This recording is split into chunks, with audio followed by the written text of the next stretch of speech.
Hey, it's me. Uh, I'm sorry we haven't spoken for so long. I regret not speaking to you sooner. I'm sure you can understand why, or I hope you can understand why. It's been hard, and I didn't know what to say, what to do, and yeah, I really wanted to speak to you and to open up that line again. I think I've just fallen into that trap recently where the longer it went, the more it felt like I had to have something important to say when we did speak. And I got nothing. I couldn't find. So, well, I'd fall into this trap where I'd go back and forth as to what was important, what was okay, what was right to share, what wasn't right to share. And the longer I left that, the bigger that void or gap became. The harder it was to speak to you. And I'm sorry about that. I feel that that's made things worse and not better. But equally, that's only been a battle I've been having, and I've only been, at least right now, and maybe it is more of a hope than something I can say for definite, but it is something that's been, weighing heavy on my mind, that I've not been as open, and I've not been as, it's really hard to describe, that like I've not allowed this to happen. I've not just opened up, I guess. And that's really hard, particularly when I know I've wanted to talk and I know I've wanted to open up, but I don't know what that should be about. I don't know where I should begin with opening up.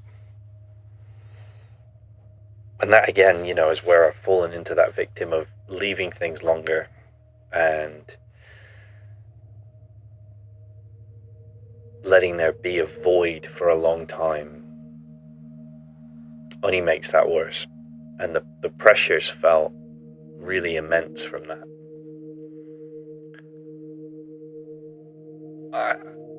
I wouldn't say that I've wasted that time, because I've spent a lot of that time doing things I've needed to do for me, and dealing with some of the problems that I've not wanted to face for a while, I guess. But not facing those problems doesn't mean they haven't been there. And I think not facing those problems has always had an impact somewhere in the things I'm doing. It doesn't matter what I've been doing, those things have had an impact. What feels shameful, what I feel regretful about, is letting those things have an impact on stuff that, again, I was trying to keep away from them. I was trying to not let the oil slick contaminate these beautiful beaches and these beautiful living things that were in no way expecting to be ruined in that way or by those things. I'm working a lot on trying to be nicer to myself, and to try and, by extension, give a deeper meaning and feeling to when I'm nicer to other people. When I do the things I want, when I'm expressing myself, I feel those things are deeper, they're more meaningful, and they have a bigger and better impact when I'm when I am doing those things that count as looking after myself. And it's been difficult because I've been wanting exterior things to meet needs. I've been wanting to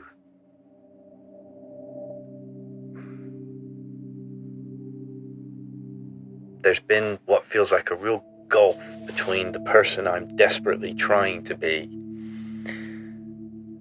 and the markers I've been hitting.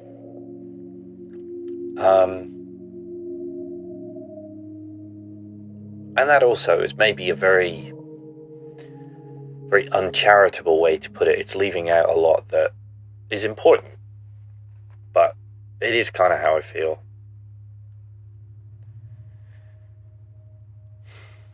And what's odd over this period is that the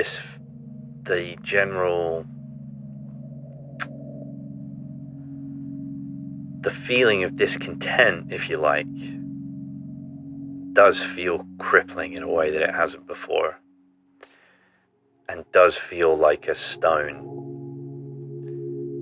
hanging around my neck that well, maybe not even a stone hanging around my neck, but like a stone in my shoe that's giving me a limp the whole time, that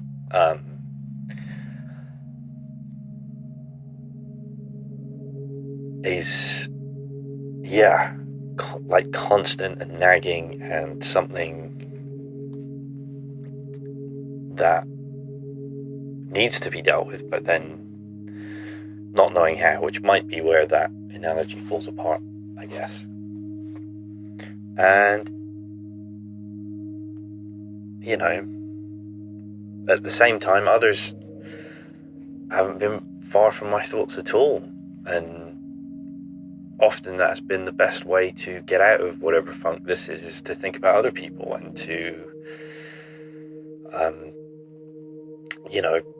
practice small things to do for others, and ways to help, and ways to be there, and ways to show up, and that has been incredibly useful as a distraction and as a kind of a healthy outlet. Yet when those things naturally aren't there through times, it does widen and highlight where I'm not doing that for myself.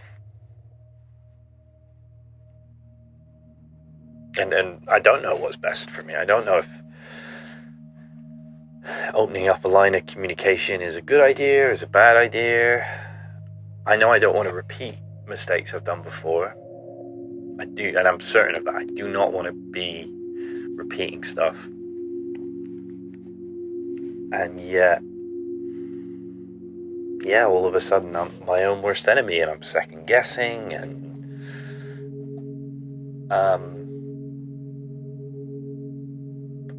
it's hard when I feel like I've made a lot of really big decisions on instinct, and trusting my instinct has been such a huge part of who I felt I was and who I am. And all of a sudden, because of how I'm feeling,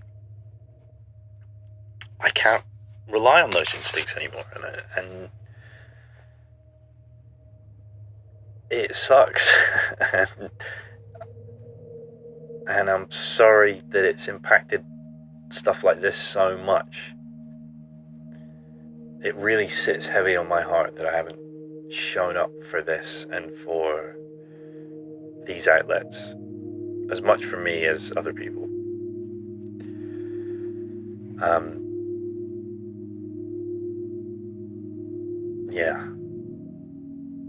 I was struck recently because I was watching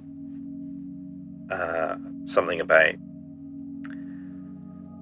a guy trying to perform a wheelie on a motorcycle, which was, the lowest form of, right, I'll just distract myself and tune into this thing and not think about anything else. And yet, as always, in doing that, there was a thing that happened in the middle of it that has just stayed with me for weeks now, maybe months even. And what it was he was attempting this wheelie over a specific distance. The bike flings out from underneath him, and he tumbles on his back. And he lays there for a second. And part of this is his age. He feels he's past being able to do wheelies on his motorcycle.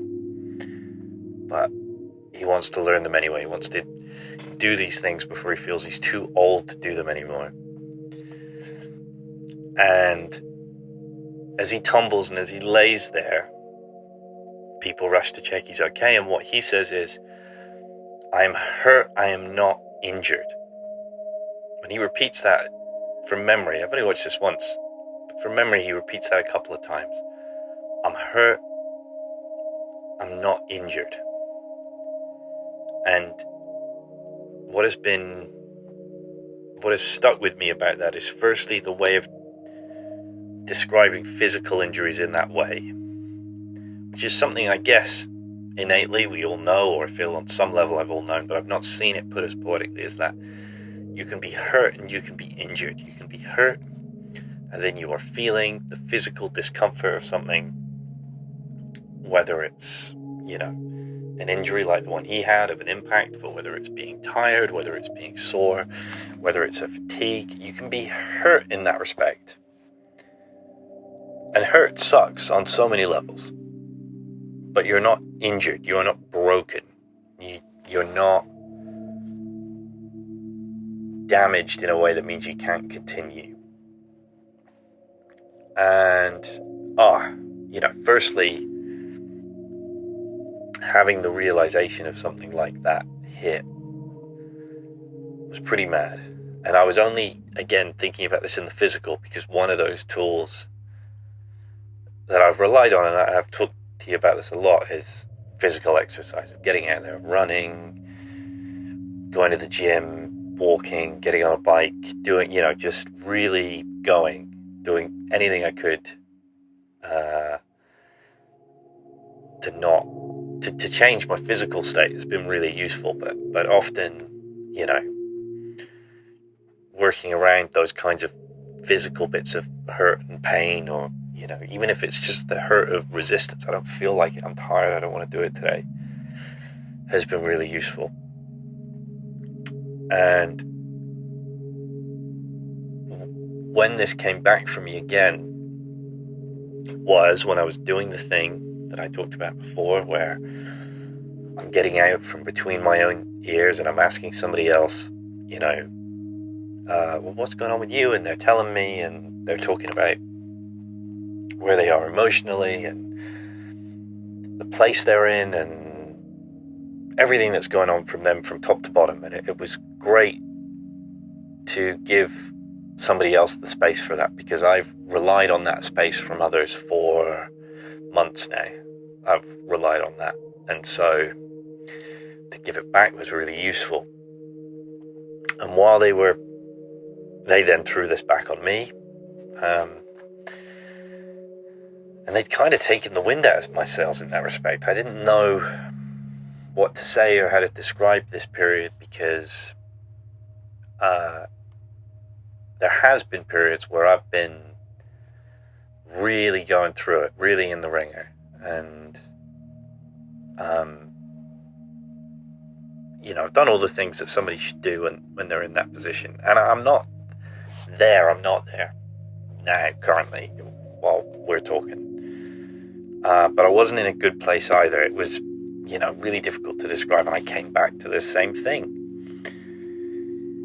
I feel emotionally hurt, but I'm not injured. When I can describe periods where that, I can measure previously as weeks ago, where I was injured, I was broken, I had an injury that meant I could not continue. I couldn't, keep going emotionally, and I had to do the emotional version of everything you would do to help a physical injury out in that space. Whereas in this period, I'm just bruised, I'm just hurt, and that doesn't mean I'm broken again. That doesn't mean I have to stop. That doesn't mean I am out of the game for the time being.